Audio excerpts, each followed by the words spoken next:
4 থেকে 5টা ধরন আপনার আছে। কেমন রে? 1 নাম্বার হলো আমি অন্যায়কারী, এটা হক ছাড়া সব ক্ষমা করব। এবার ক্ষমা চাইবি কেমনে? ওটাও আমার আল্লাহ শিখায়া গেছেন। সর্বপ্রথম নিজেকে আল্লাহর দরবারে দোষী করা, আল্লাহ আমি অন্যায় করলাম, আমি জুলুমবাজ। 2 নাম্বার হলো স্বীকৃতি দেওয়া। ওরে বন্ধুরে, তারপরে আল্লাহর দরবারে মস্তকটা নত করা, তারপরে আল্লাহর দরবারে লজ্জিত হওয়া। আল্লাহ আমি লজ্জিত, কারণ দুনিয়ার মানুষে ওরে আইসিইউ ভেন্টিলেশন যারা যায় এই করোনার আমলে, ভেন্টিলেশনের কি প্রয়োজনীয়তা, আইসিইউর কি প্রয়োজনীয়তা, যার দাদা যার বাবা মৃত্যুকালে পড়ে আসে। আমি প্রথম আয়াতটা তেলাওয়াত করলাম, মনে আসেনি? সূরা আর রহমান থেকে, ফাবি আইয়ি আলাই রাব্বিকুমা তুকাজ্জিবান। ঠিক না বেটা? কোন কোন নিয়ামত তুমি অস্বীকার করবা? কি তোমারে দেয় নাই? ওর এত বছর হইল গো, কি তোমার এতদিন নিঃশ্বাস নিছো কই? আমার আল্লাহ তো একদিন তোমার পারিশ্রমিক চাইল না। দুনিয়ার 2 দিন যদি প্রাইভেট মেডিকেলের মধ্যে আইসিইউতে থাকো, তোমার কত টাকা বিল আসবে? কমপক্ষে একদিনে 50,000। ঠিক না বেটা? ওরে দুনিয়ার 24 ঘন্টা পারা করা নিঃশ্বাস নিলে রে আমার 50,000 টাকা লাগবে। যখন করোনার কালে আপনারা দেখলেন অসংখ্য মানুষ তাদের ট্রলার গুলো ছিঁড়া রাস্তার মধ্যে ফলাইয়া দিল। লোকেরা বললে পাগলি, ট্রলার পালাইলি ছিঁড়া কেন? ট্রলার দিয়ে কি কইরাম? ছোট্ট একটা করোনা, করোনা মানে একটু জ্বর আর সর্দি, এই জ্বর আর সর্দি আমার বাবারে লইয়া গেল, চিকিৎসা করতে পারলাম না, তো টাকা দিয়া লাভ কি? মর্কেটিস এমন একটা নাস্তিক ছিল রে, ওই নাস্তিক যতবার মসজিদে আজান হয় সে ব্যঙ্গ করত, আর মসজিদের হুজুরকে বলতো, হুজুর আপনাদের আজানের ধ্বনি শুনলে আমার মেজাজ খারাপ হয়ে যায়। নাউজুবিল্লাহ, মেজাজ খারাপ হয়ে যায়। সাউন্ড পলিউশন, শব্দ দূষণ ওইটা খেয়াল করবেন। আর ওই আলেম শুধু একটা কথা বললো, লা তা'বুদুনা ইল্লাল্লাহ,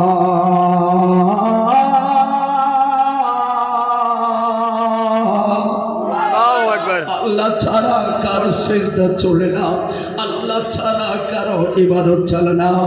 কারণ ইন্নাল্লাহা আলা কুল্লি শাইইন কাদির, সর্ব বিষয়ে সকল বিষয়ে ক্ষমতাবান একজন, তিনি কে?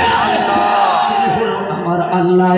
নাস্তিক যত মস্কারি করলো, ইমামটাও ছিল বড় সাহসী, বলে নাস্তিক এখনো সময় আছে, আমার আল্লাহ চাইলে এই মুহূর্তে আপনার জবান বন্ধ করে দিতে পারে। এ যুবক মনে রাখবি, ওই আলেম বারবার ভেঙে না পড়া শুধু তারে কালিমার দাওয়াতটা দিত। করুণায় আইল রে, বের হইল, বিল ধরাইয়া দিল 4.5 লাখ বাংলার টাকায় ধরেন। আর 3 দিন পারা করা নিঃশ্বাসের মূল্য দিল, 4.5 লক্ষ টাকার বাউচার ধরাইয়া দিল। ছেলেদেরকে কইল তোরা বাউচারের টাকা দে আর আমার গাড়ির চাবিটা দে, আমরা বাড়িতে যাইতাম না। কয় না না না না, কই কই যাইবি? কই আমার বাড়িতে দে। ওরে 2 মাইল দক্ষিণে রে একটা মসজিদ আছে, কত কথা কইলাম মোল্লা রে, টুপিটা বলাইয়া দিছি, ওরে মসজিদের আজান রে, আল্লাহ বলে কত ব্যঙ্গ করলাম রে। ওই পাগলা হুজুরে আমার বারবার কইতো, এরে পাগলা কবি চিনবি রে, আমার রহমান রে চিনবি রে।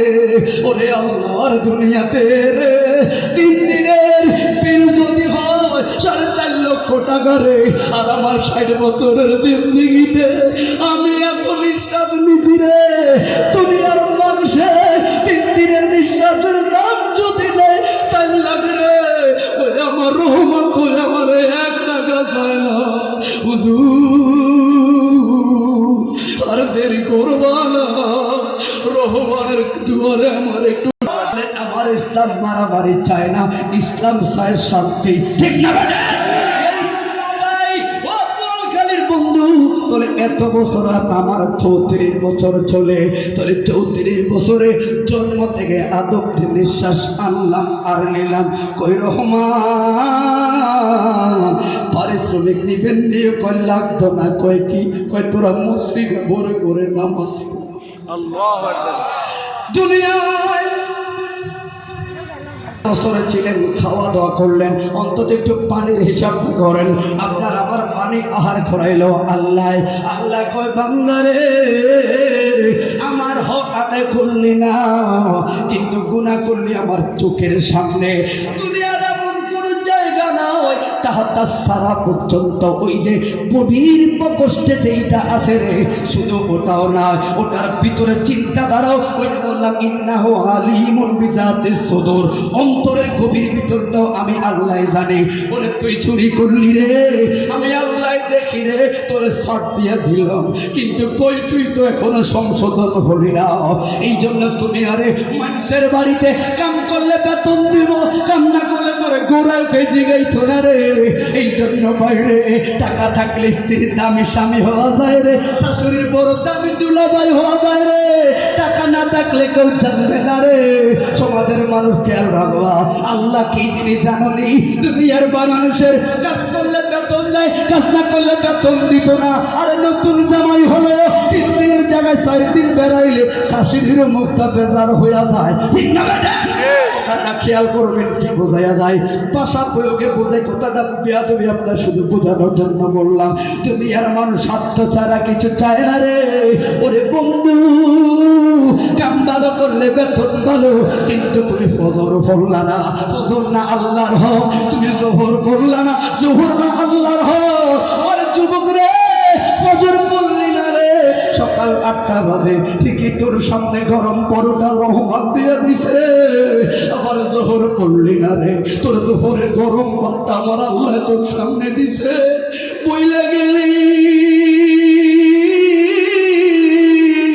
জোহর নাই, আসর নাই, মাগরিব নাই, এশাও নাই রে। এখন যে খাবারটা খাইলি কার? তুই যে খাবার খাবার ঘুমিয়া গেলি।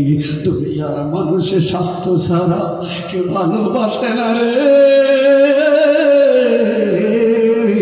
আরে সার নামাজ পড়লি না রে, তোরে আরামে পেট পরায়া খাওয়ায়া